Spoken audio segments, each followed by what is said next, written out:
గురుగారు, తమలపాకును దేవతల నివాస స్థానంగా చెప్తారు. ఇది నిజమేనా? తమలపాకు తీగను ఇంట్లో పెంచుకోవచ్చా? ఈ తమలపాకుకు సంబంధించిన ప్రస్తావన మన పురాణాలలో ఎక్కడుంది? నిరభ్యంతరంగా తమలపాకు ప్రతి ఒక్కరూ వాళ్ళ ఇంట్లో హాయిగా పెంచుకోవచ్చు. ఏ అనుమానం అక్కర్లేదు. ఏ ఇంట్లో తమలపాకుల తీగ పెరుగుతుందో ఆ ఇంట్లో సకల శుభాలు కలుగుతాయి. నాగవల్లి దళేర్యుక్తం, విప్పారిన పాము పడగవల ఈ తమలపాకు ఉన్న కారణం చేత కొంతమంది ఆతతాయిలు తెలియక తెలిసి ఒకానొక జ్ఞానంతో తమలపాకుల తీగ ఇంటిలో పెంచుకోకూడదు అనేటటువంటి తెలియని మాటలని లోకంలో ప్రచారంలో ప్రయోగించడం మనం గమనిస్తూ ఉన్నాం. శ్రీరామాయణంలో సీతాదేవిని దర్శనం చేసుకున్న తర్వాత ఆంజనేయ స్వామి వారు జాంబవంతాదులకు కనిపించగానే హర్షాతిరేకంతో వారందరూ కూడా ఆంజనేయ స్వామి వారు చుట్టూ చేరి చప్పట్లు చరుస్తూ హర్షాతిరేకాలు వ్యక్తం చేస్తూ తమ ఆనందాన్ని తెలియపరిచే నిమిత్తమై జాంబవంతుని సలహాతో ఇటు అటు చూడగా వారికి ఒక తమలపాకుల తీగ కనిపించింది. జాంబవంతుడు ఆ తమలపాకుల తీగను మాలిక వలె చుట్టి ఆంజనేయ స్వామి వారి గళసీమలో పుష్పమాలిక వలె అలంకరింపజేశాడు. ఇది రామాయణంలో మనం గమనించే అంశం. అది మొదలుగా ఆంజనేయ స్వామి వారికి తమలపాకుల అర్చన మనం చేస్తూనే ఉన్నాం. మన గృహాలలో కూడా ఏ శుభకార్యం అయినా తాంబూలం ఇవ్వాలి. 2 తమలపాకులు వక్క అలా అందిస్తే అది తాంబూలం అవుతుంది. దేవతారాధన చెయ్యాలి. తమలపాకులపైన గౌరీదేవి. కలశ ఆరాధన చెయ్యాలి. తమలపాకులు ఆ కలశంలో ఉంచి నీరు పోసి ఆ పైన పూర్ణ కుంభం కొబ్బరికాయ ఉంచితే అది కలశంగా మనం గమనిస్తూ ఉంటాం. ఈ తమలపాకులో తొడిమెల వద్ద ఉండేది దుర్గాదేవి, మధ్యన ఉండేది లక్ష్మీదేవి, చివరన ఉండే స్వరూపం సరస్వతి.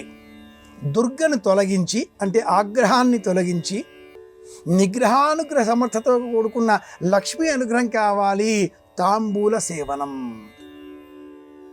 పానుగంటి లక్ష్మీనరసింహారావు గారు అనే మహాపండితుడు తాంబూల సేవనం అన్న పేరిట ప్రత్యేకమైన ఒక వ్యాసాన్నే మనకు అందించి ఉన్నాడు.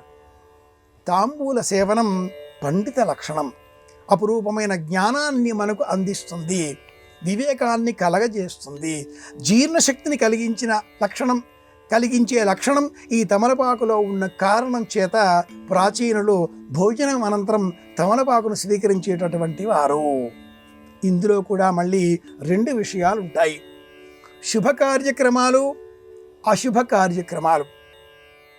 శ్రాద్ధాదులలో లేక దశాహ సంబంధిత పైతృక కార్యక్రమాలలో వచ్చినటువంటి బంధువులు వెళ్ళి వస్తామండి అని చెప్పకూడదు. నిశ్శబ్దంగా వెళ్ళిపోవాలి.